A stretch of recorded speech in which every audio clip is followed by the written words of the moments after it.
May problema ka ba't hindi mo masabi sa iba? Dito sa Talk to Papa, paputukin mo na. Ika sa mo ipa. Rambo! MS Lawin. Ayan, paparambo niya ang kanyang mga kapatid na nagkokonsensyahan tungkol sa pagtulong sa magulang. Nakikinig kami mula kanina pa at tamang-tama po yung storya ninyo ngayon. Nagkokonsensya. Nagkukonsensyahan kung sino tumutulong o hindi. At sino yung pabigat. Gusto ko yun. Nanahimik bigla yung pabigat. Oo. Alam mo, ang hirap yan pag may napapakinggan ka, napapanood ka. So, magkakasama kayo. Magkakasama kayo, tapos about sa family. Nagkakatinginan kayo. Oo, tapos lalo ka nandun yung magulang niya, tingnan nyo. Lalo kapag yung nanay o yung tatay yung aping-api dun sa pelikula o teleserye, tingnan nyo na. No, tingnan nyo yung ginagawa, kawawa kaming mga magulang. Pag kami talaga nawala, kawawa kayo. Ganun.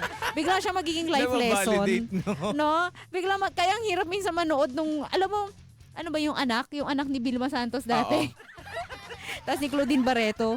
Pag yun ang natsitsempo dati sa cable, di ba cable tayo dati, sa cable TV. Tapos sabihin ng nanay mo, yan, tingnan nyo, napakaswerte nyo, kala nyo napakadaling maging nanay. Pag kayo naging magulang talaga, tatawanan ko kayo, ganun. Bigla siya, gusto mo lang naman manood, naging life lesson siya bigla. Nagkataon na magkakasama tayo. Pinangaralan ka bigla, nanonood lang naman tayo dito. Bakit may kasamang pangaral, Nay? Ayan, para sa inyo, full tank kayo. Rambo kayo!